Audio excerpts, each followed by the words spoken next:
Hi there, this is Peace Olans, your host. We recorded this episode online as Nigeria has been experiencing slow internet speeds, which have allegedly been orchestrated to prevent protesters from organizing effectively. This less than ideal network connectivity led to a slightly choppy recording. We have listened and concluded that it can be published, but we apologize for the less than stellar quality. Enjoy listening.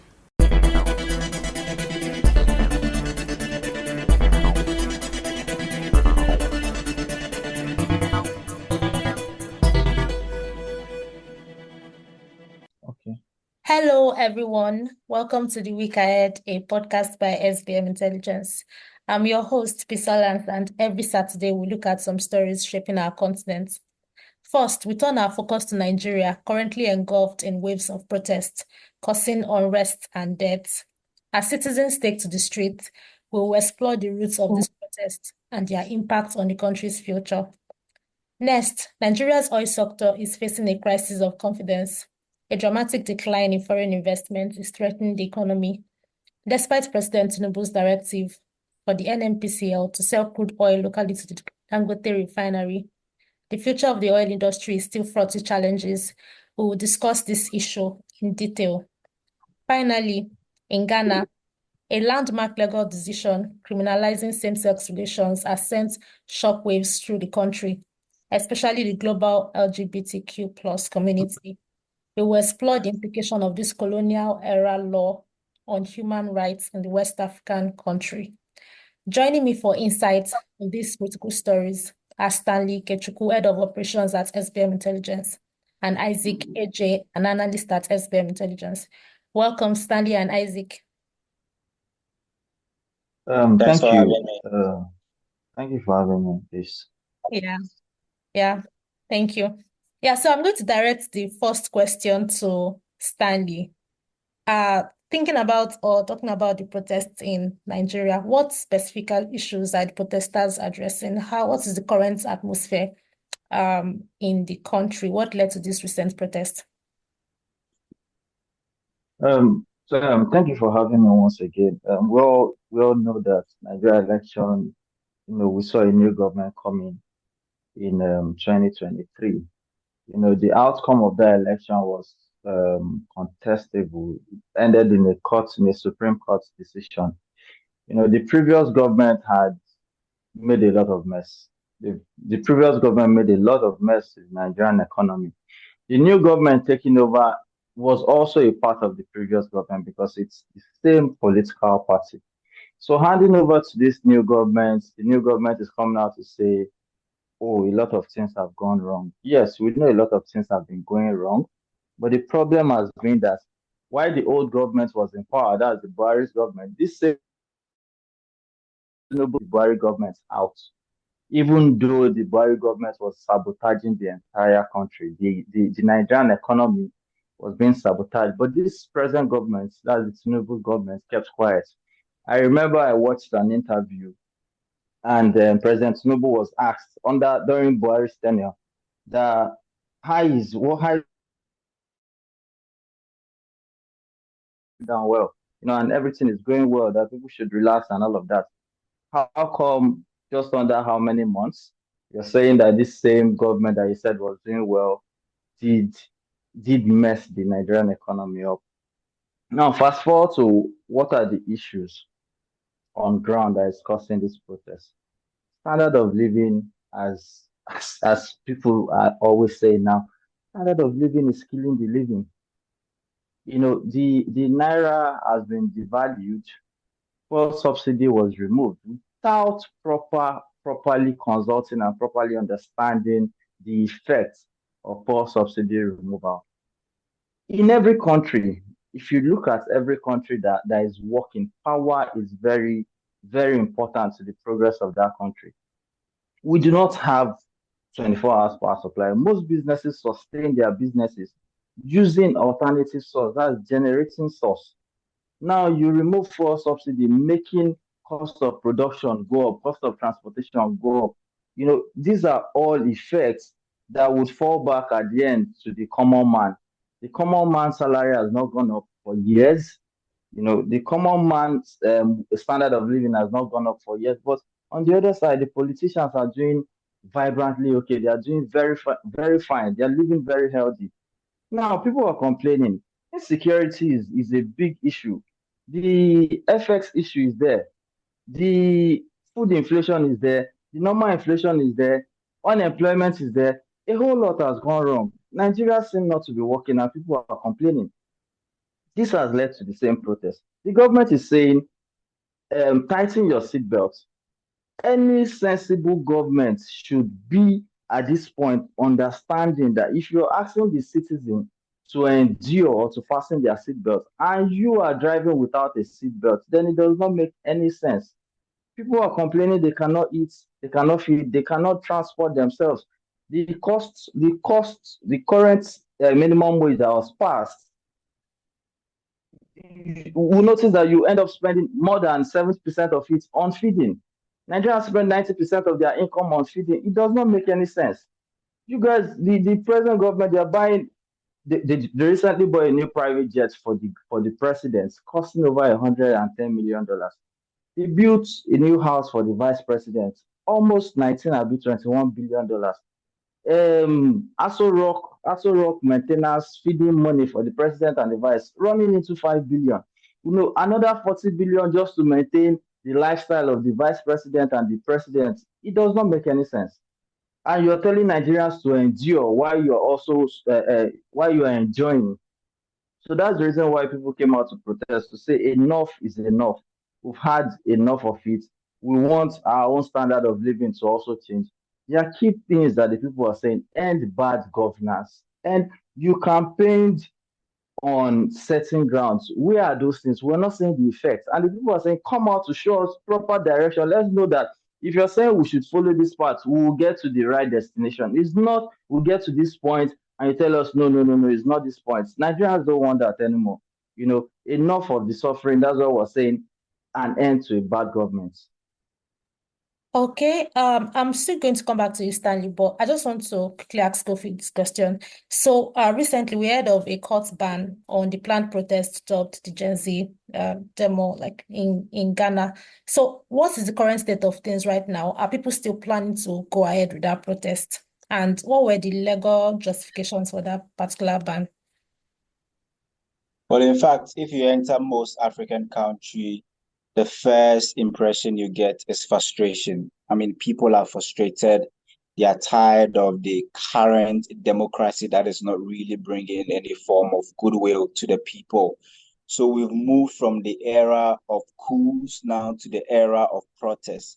It started in Ghana. In West Africa, started in Ghana, went to Dakar when there was a protest against, the hold on election. We saw the big one in Nairobi, and now we are seeing a very big one in Nigeria. That if you look at the pictures and you watch the videos, you see a country that is actually not happy. Basically, all that people are asking for is a good standard of living. And so I would say that it's not just Ghana. I mean, in Ghana, the government, or let me say authorities, have been able to find a way to stop the planned protest by the Gen Zs. Now, there seemed to be a spillover from what we all saw in Kenya. And people or youths, especially those on X, formerly Twitter, and even Facebook and wherever, are picking cues from what happened in Kenya. And people are trying to replicate that in their various countries. This is the first time we are seeing protests start on social media. It started like 2 years ago, but we are seeing, the real effect of how, especially in Kenya, faceless people, without anything, started a protest on social media, and we all saw how it became live, and that was what the Ghanaian government was trying to prevent when they put a stop on that Gen Z protest. Nobody knows when the next will pop up. But what I can say is that the government has been able to possibly find legal ways to shut down the protests. But in Nigeria, we are all seeing what's happening in Nigeria. And trust me, there's going to be another one coming from Ghana very soon. Yeah, so speaking of bans and Stanley, in Nigeria, the in recent times, I think I've been experiencing it for like a week now, but let's just assume that was just poor network. But yesterday, especially August 1st, we noticed that generally people were complaining, especially MTN users, of poor network. I think even for you, communicating with you was quite difficult due to poor network. And so a particular senior advocate of Nigeria came out to say that telecommunication networks are intentionally undermining our protest. Is this allegation true? To what extent did this affect the protest? And generally, I just want to also comment on the state of things for this past 2 days. How has everywhere been safe? Have people been protesting peacefully? How has the government reacted to it? Okay, so I'll go with the first question, the telecommunication slow connection.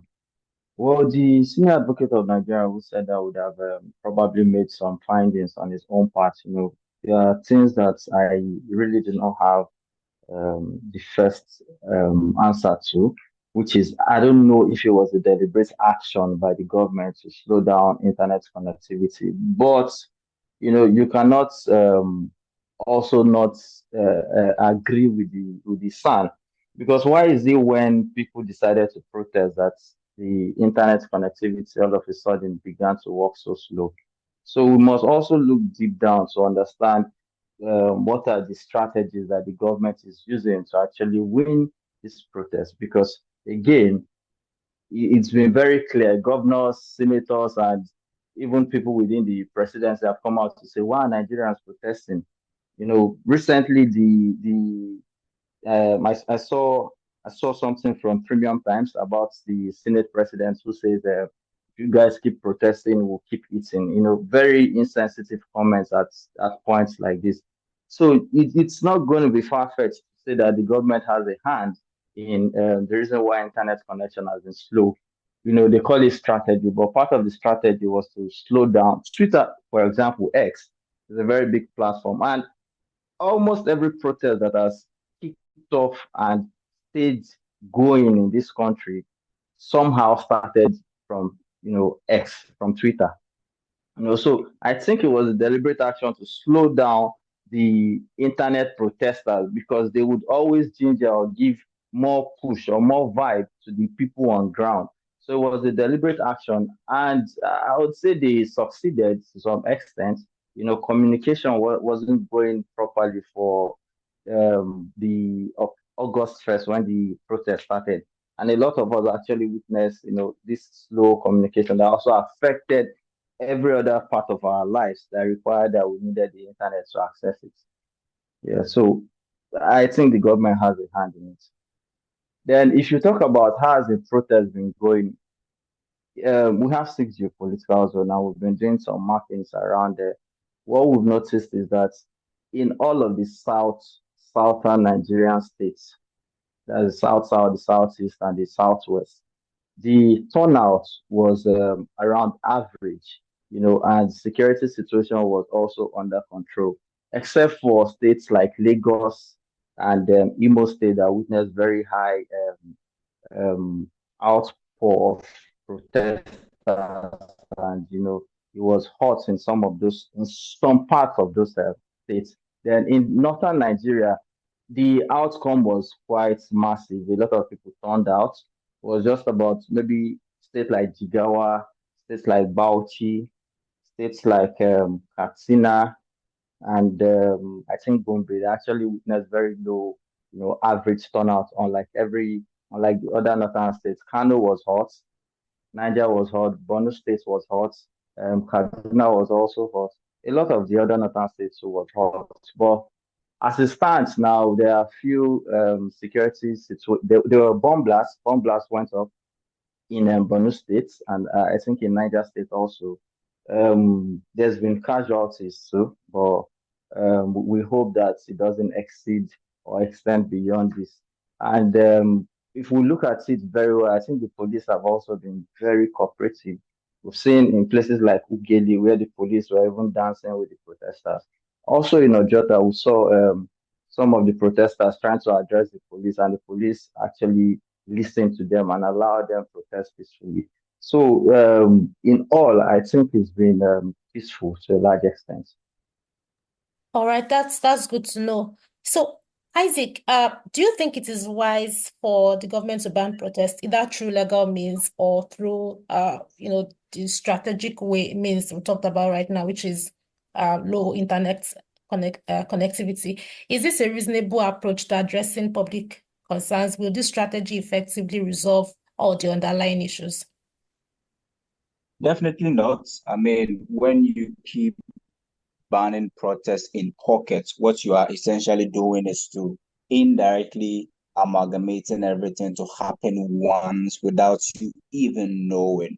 And so when people want to protest, allow them to do so, but make sure that possibly you guide them, you make sure security is tight, you don't trample on people's rights and freedom. So whether through legal means or whatever means, I do not think that banning protests or finding ways and means to stop people from protesting is right, because we've seen templates across Africa.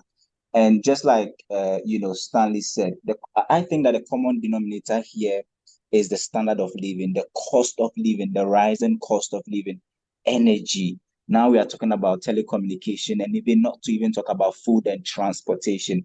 All of this actually is the reason why we've seen a number of pockets across the length and breadth of Africa. So if you ask me if it's a good way to stop it, I would say definitely not, because if you begin to stop the pockets of protest, what you are essentially doing is to indirectly amalgamating everything to happen once without you even knowing. And that, I think, can be a bit problematic and can be a threat to the security of any nation.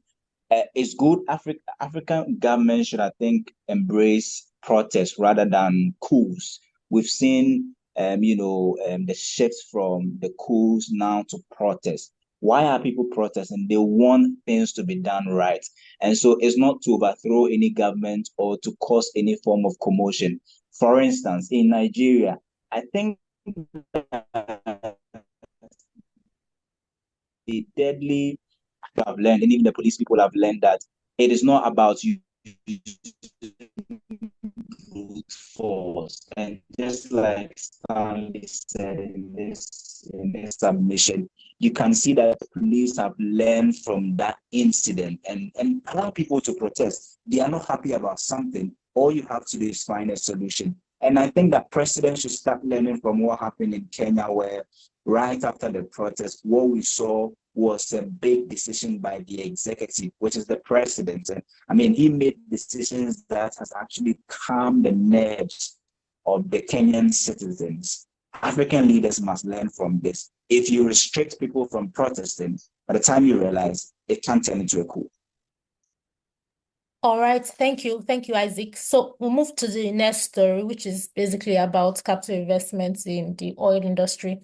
So Nigeria's foreign capital investments dropped in the entire 2023. And particularly the one that surprised me was there was no capital importation into the petroleum industry. So Stanley, what do you think led to this steep decline? Is it a problem with management? Because we also know that recently, some lawmakers have called for the resignation of the CEO of the NNPCL. So what do you think? Well, I like to think that the some of those policies or some of those moves that President Buhari made, in the day of his inauguration, one of them should have also been the sack of the NNPC CEO, because it does not make any sense. You cannot tell me that you have somebody who's been CEO overseeing a company and the company has been retrogressing for a very long time, and a new administration comes in and still maintains the same person. So it simply means that something is fishy. I don't understand why you should still have somebody who is underperforming in your administration. NNPC has declared state of emergency. They don't even have operating costs. NNPC has been doing forward buying for some time now. They were able to get a $3 billion loan from African Development Bank to pay back in crude. 12 million barrels of crude. What they pay every day to that agreement is about 90,000 barrels of oil every day. If we also look at it, our crude production has dropped. Let's go back to under the Obasanjo government. We were doing around 2.2 million barrels of oil every day. Where we didn't have crude theft issue under Obasanjo. Every money that went out as sales of crude came back to the CBN. That was how the CBN was able to manage, the naira situation. Now we had naira, at a very marketable price against the dollar. But what has happened over time? We've had incompetent people take over offices. We've had Buhari's government was a disaster. Under Buhari, we saw Nigeria go from an economy that was growing at almost, high figure percentage GDP to a minus. Under the same Buhari, we had two recessions. So all this bad governance contributed to the bad issues that NNPC is coming on board with that is not working. How would a country like Nigeria still be importing fuel? At this point, we don't have a working refinery. But every year there's a budget going out to the state refineries that have never that do not even produce anything. So what I'm saying is that NNPC revenue has dropped. The government is not earning so much from it. So that's the reason why we've seen a drop in the whole import deficit in the country. Okay. So Isaac, it seems that Ghana too is going through a similar problem because we had in July that Ghana earned less, 3% less income from crude oil. So what challenges might the oil industry in Ghana be facing? Well, definitely, I think first, Africans, we possibly Southern Africans never learn energy or wherever. We end up postponing them. And if in the near future we meet them again and we postpone. So that's what we keep doing. In Ghana,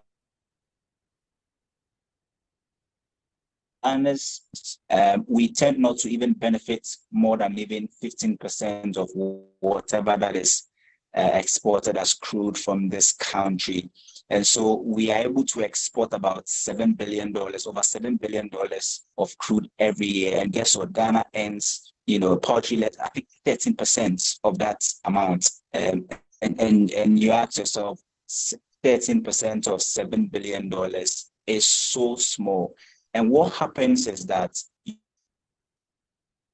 you open up for, direct foreign investment into your energy sector and what have you. And every time that this 7 billion worth of crude oil is exported from the shores of Ghana, what happens is that it puts a significant pressure on the Ghanaian economy. Why am I saying so? You have companies that will begin to repatriate their earnings outside of the country, and they put a lot of pressure on the demand side. So, essentially, we are, we are a crude producing country, but we get less from the overall, booty or whatever is there to be shared.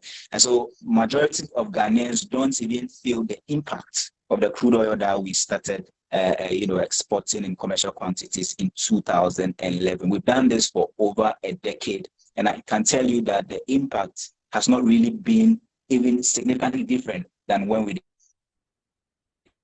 didn't have crude oil. It has rather brought us problems in terms of putting a lot of pressure on the economy and making the government feel that because of crude earnings from crude oil, they can budget or they can increase their, fiscal deficits and spend anyhow. And they put their hopes on revenue from crude. And what happens is that when the global prices fall, what happens is that they end up borrowing so much from either the T-bill space or the bond space to show up the budget. And we've seen that by doing so, the reality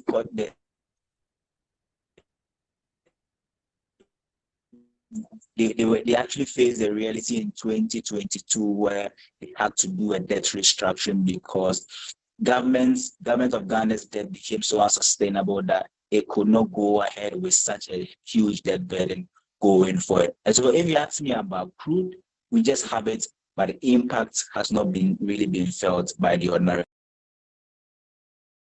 Hello? All right. Thank you, Isaac.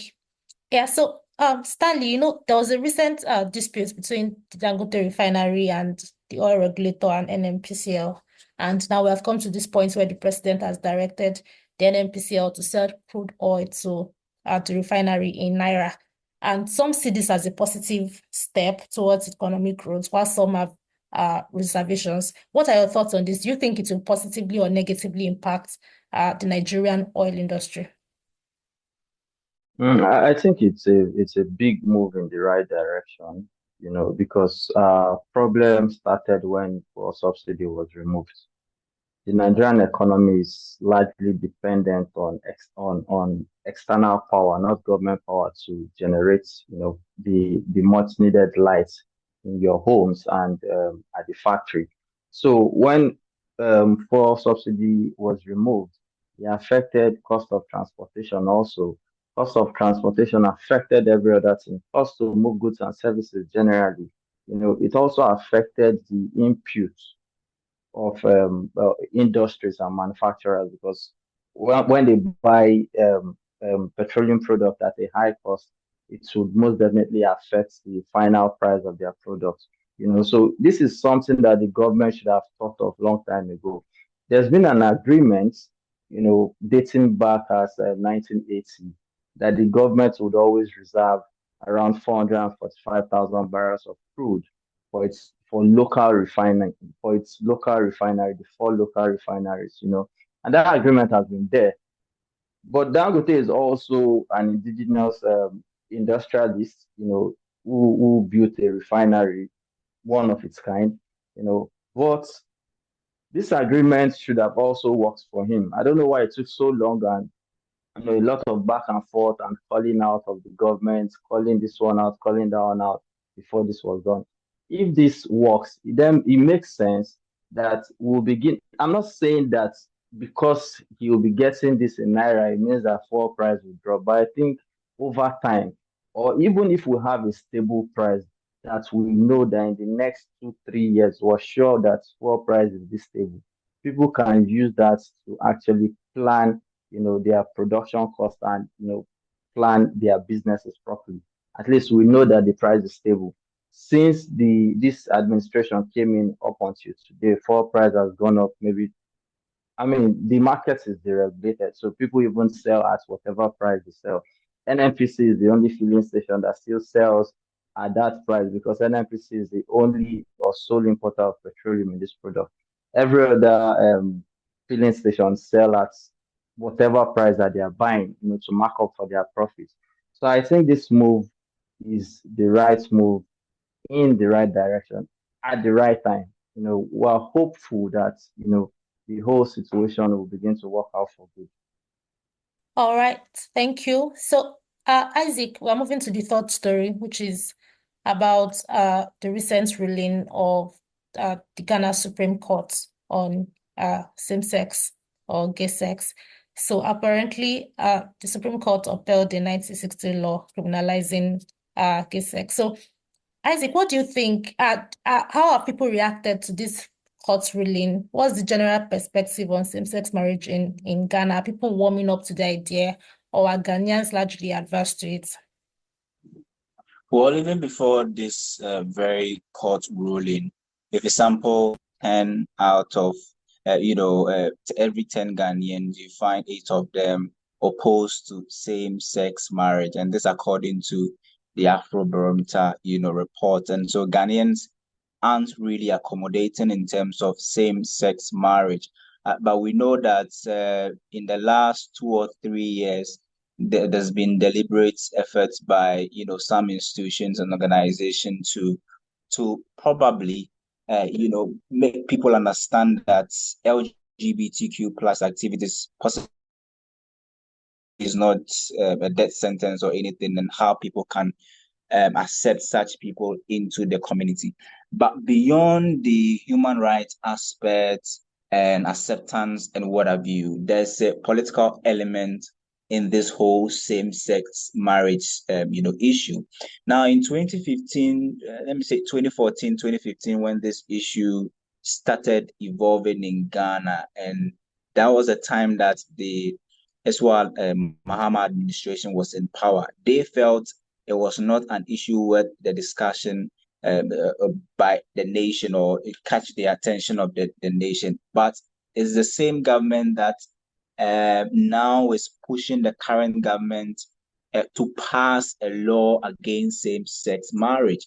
And we know that there's a current Hasha bill, which actually before the Supreme Court, we are all waiting for the ruling by the Supreme Court, whether they will ask the president to go ahead to sign the law after looking at all the human rights aspects of this new bill that is before Parliament and then also before Supreme Court and the president as well. And so you have the three arms of government in Ghana all active at the moment in respect to this LGBTQ plus activities bill. Supreme Court has a decision to be made.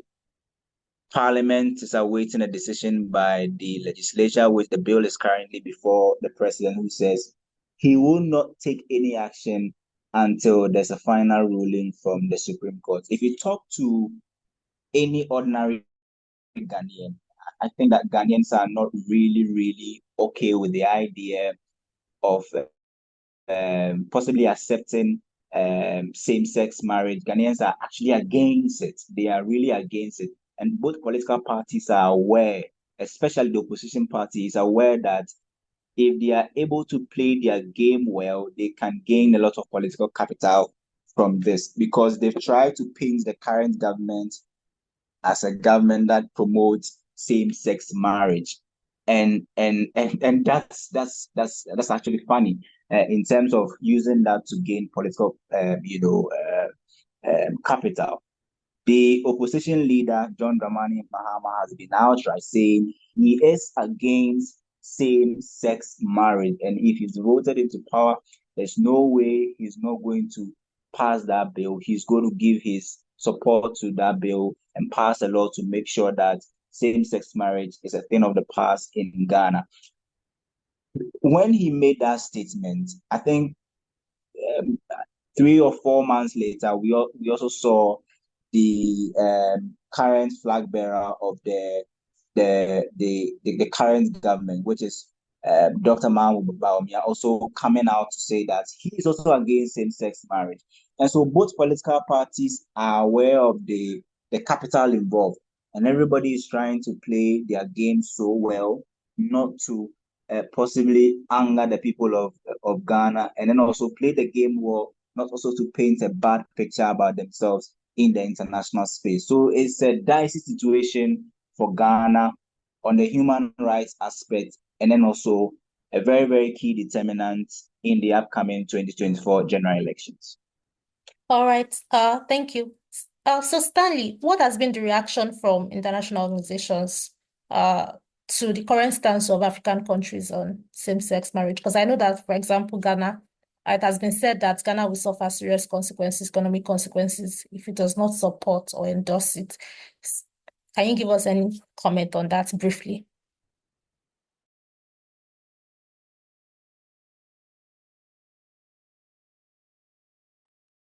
Stanley, can you hear me? Yeah, hello. Yeah, I can hear you. Sorry, my mic was mute. I didn't even know. All right, kindly comment on that. So, yeah, what I was saying is, I don't think African leaders should be cowed into accepting laws that are not traditionally African, or that are not in tandem or in tune with, our own realities over here. As Black people, we have tradition, and we have history. There are things that we frown upon, and it's always like a general view. Like Kofi rightly said, Ghanaians, he said 8 out of every 10 or so, I mean 9 out of every 10 frowned at it. I think it's the same thing over here in Nigeria. We know that there's been a gradual growing population of the same-sex or LGBTQ people here in the Nigerian community.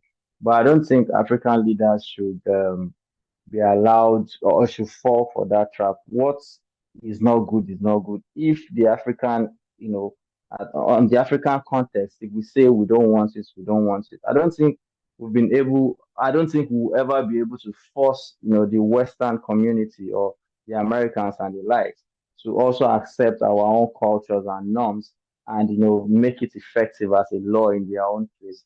So I don't think that African leaders should be quiet about this thing. They should stand to what the people want, because at the end, they say majority carries the vote. So if the people are saying, we don't want this, we don't want this, we don't want this, I think that the government should also follow in that direction. About if it has any effect, of course, most of these things come with some, give or take. You implement this, you'll be able to do this for you, you'll be able to do this for you. I think Africa has grown beyond getting handouts from, the international communities. If we begin to fix our head and fix our country right, I think we'll be much more dependent, away from international communities. All right. Thank you. Thank you so much, Stanley and Isaac, for participating in today's episode. You're welcome. All right. Thank you so much. Yeah. And to all our listeners, this podcast is by SBM Intelligence. For deeper insights into our work, please visit our website at sbmintel.com. And remember to connect with us on social media. You can find us on X, Facebook, and LinkedIn at SBM Intelligence. That's all for today. Thank you for listening and see you next week.